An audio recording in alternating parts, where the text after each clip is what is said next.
The ad in the paper. Last year, I spent 6 months participating in what I was told was a psychological experiment. I found an ad in my local paper looking for imaginative people looking to make good money, and since it was the only ad that week that I was remotely qualified for, I gave them a call and we arranged an interview. They told me that all I would have to do is stay in a room, alone, with sensors attached to my head to read my brain activity, and while I was there I would visualize a double of myself. They called it my tulpa. It seemed easy enough, and I agreed to do it as soon as they told me how much I would be paid. The next day, I began. They brought me to a simple room and gave me a bed, then attached sensors to my head and hooked them into a little black box on the table beside me. They talked me through the process of visualizing my double again, and explained that if I got bored or restless, instead of moving around, I should visualize my double moving around, or try to interact with him, and so on. The idea was to keep him with me the entire time I was in the room. I had trouble with it for the first few days. It was more controlled than any sort of daydreaming I'd done before. I'd imagine my double for a few minutes, then grow distracted. By the 4th day, however, I could manage to keep him present for the entire 6 hours. They told me I was doing very well. The second week, they gave me a different room with wall-mounted speakers. They told me they wanted to see if I could still keep the tulpa with me in spite of distracting stimuli. The music was discordant, ugly, unsettling, and it made the process a little more difficult, but I managed nonetheless. The next week, they played even more unsettling music, punctuated with shrieks, feedback loops, what sounded like an old-school modem dialing up and guttural voices speaking some foreign language. I just laughed it off, I was a pro by then. After about a month, I started to get bored. To liven things up, I started interacting with my doppelganger. We'd have conversations, play rock paper scissors, I'd imagine him juggling or break dancing, or whatever caught my fancy. I asked the researchers if my foolishness would adversely affect their study, but they encouraged me. So, we played and communicated, and that was fun for a while, and then it got a little strange. I was telling him about my first date one day and he corrected me. I'd said my date was wearing a yellow top, and he told me it was a green one. I thought about it for a second and realized he was right. It creeped me out, and after my shift that day I talked to the researchers about it. You're using the thought form to access your subconscious, they explained. You knew on some level that you were wrong, and you subconscious corrected yourself. What had been creepy was suddenly cool. I was talking to my subconscious. It took some practice, but I found that I could question my tulpa and access all sorts of memories. I could make it quote whole pages of books I'd read once, years before, or things I was taught and immediately forgot in high school. It was awesome. That was around the time I started calling up my double outside of the research center. Not often, at first, but I was so used to imagining him by now that it almost seemed odd not to see him. So, whenever I was bored, I'd visualize my double. Eventually, I started doing it almost all the time. It was amusing to take him along like an invisible friend. I imagined him when I was hanging out with friends, or visiting my mom. I even brought him along on a date once. I didn't need to speak aloud to him, so I was able to carry out conversations with him and no one was the wiser. I know that sounds strange, but it was fun. Not only was he a walking repository of everything I knew and everything I had forgotten, he also seemed more in touch with me than I did at times. He had an uncanny grasp of the minutiae of body language that I didn't even realize I was picking up on. For example, I thought the date I brought him along on was going badly, but he pointed out how she was laughing a little too hard at my jokes and leaning towards me as I spoke, and a bunch of other subtle clues I wasn't consciously picking up on. I listened, and let's just say that the date went very well. By the time I'd been at the research center for 4 months, he was with me constantly. The researchers approached me one day after my shift and asked me if I'd stopped visualizing him. I denied it and they seemed pleased. I silently asked my double if he knew what prompted that, but he just shrugged it off. So did I. I withdrew a little from the world at that point. I was having trouble relating to people. It seemed to me that they were so confused and unsure of themselves, while I had a manifestation of myself to confer with. It made socializing awkward. Nobody else seemed aware of the reasons behind their actions, why some things made them mad and others made them laugh. They didn't know what moved them, but I did, or at least I could ask myself and get an answer. A friend confronted me one evening. He pounded at the door until I answered it and came in fuming and swearing up a storm. "You haven't answered when I called you in fucking weeks, you dick," he yelled. "What's your fucking problem?" I was about to apologize to him and probably would have offered to hit the bars with him that night, but my tulpa grew suddenly furious. "Hit him," it said, and before I knew what I was doing, I had. I heard his nose break. He fell to the floor and came up swinging, and we beat each other up and down my apartment. I was more furious than I have ever been, and I was not merciful. I knocked him to the ground and gave him 2 savage kicks to the ribs, and that was when he fled, hunched over and sobbing. The police were by a few minutes later, but I told them that he had been the instigator, and since he wasn't around to refute me, they let me off with a warning. My tulpa was grinning the entire time. We spent the night crowing about my victory and sneering over how badly I'd beaten my friend. It wasn't until the next morning, when I was checking out my black eye and cut lip in the mirror, that I remembered what had set me off. My double was the one who'd grown furious, not me. I'd been feeling guilty and a little ashamed, but he'd goaded me into a vicious fight with a concerned friend. He was present, of course, and knew my thoughts. "You don't need him anymore. You don't need anyone else," he told me. I felt my skin crawl. I explained all this to the researchers who employed me, but they just laughed it off. "You can't be scared of something that you're imagining," one told me. My double stood beside him and nodded his head, then smirked at me. I tried to take their words to heart, but over the next few days I found myself growing more and more anxious around my tulpa, and it seemed that he was changing. He looked taller and more menacing. His eyes twinkled with mischief, and I saw malice in his constant smile. No job was worth losing my mind over, I decided. If he was out of control, I'd put him down. I was so used to him at that point that visualizing him was an automatic process, so I started trying my damnedest to not visualize him. It took a few days, but it started to work somewhat. I could get rid of him for hours at a time, but every time he came back, he seemed worse.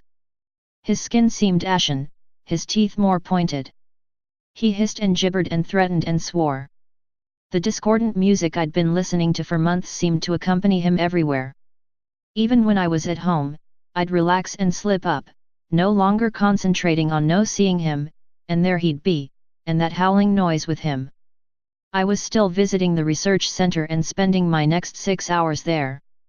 I needed the money, and I thought they weren't aware that I was now not actively visualizing my tulpa.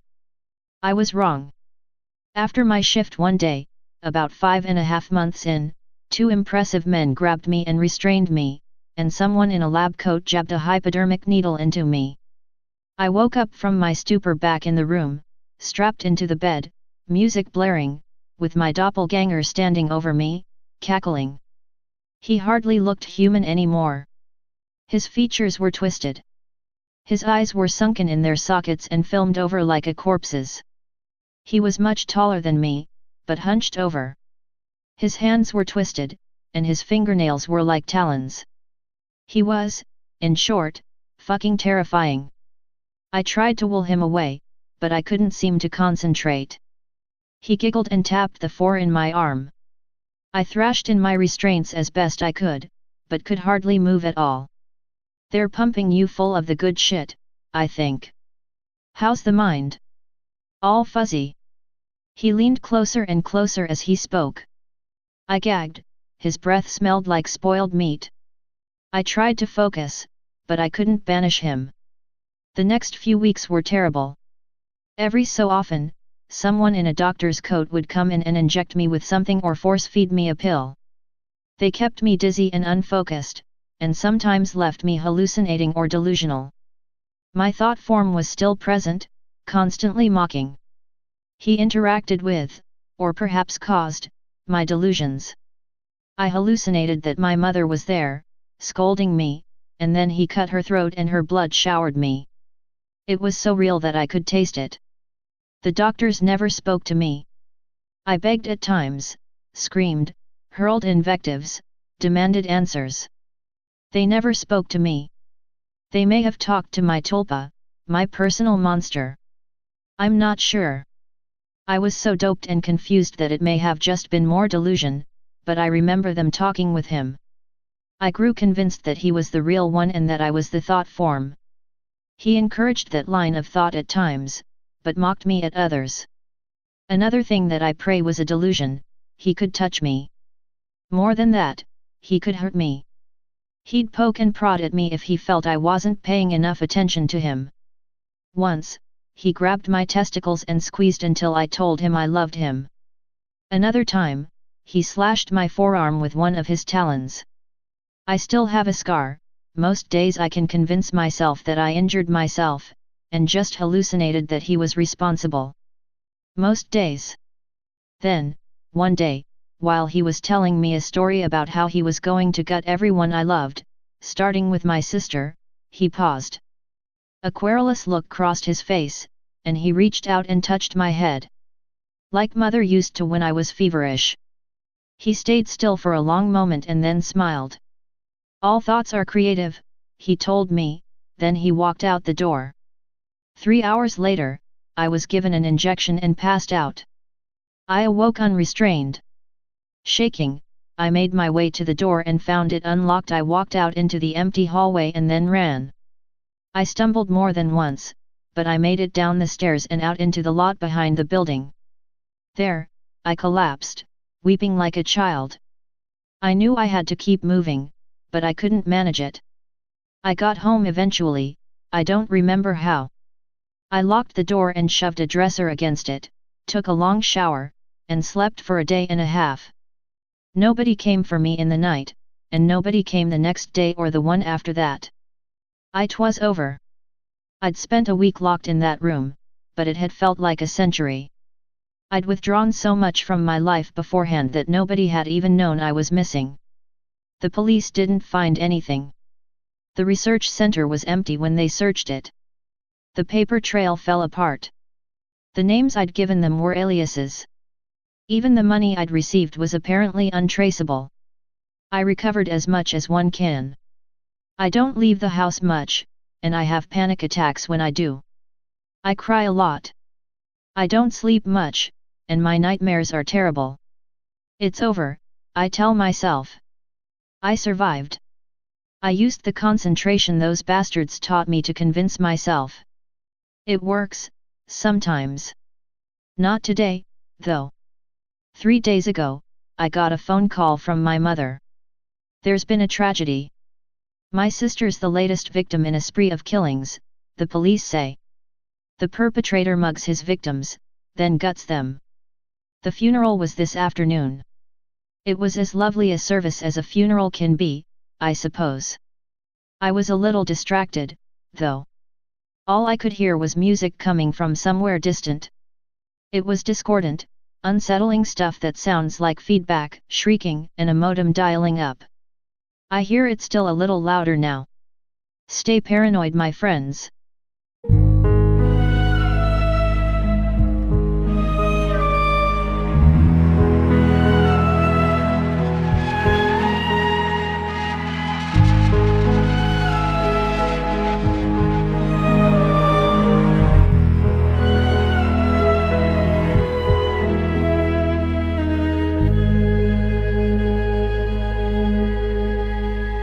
And 6 months participating in what I was told was a psychological experiment. I found an ad in my local paper looking for imaginative people looking to make good money, and since it was the only ad that week that I was remotely qualified for, I gave them a call and we arranged an interview. They told me that all I would have to do is stay in a room, alone, with sensors attached to my head to read my brain activity, and while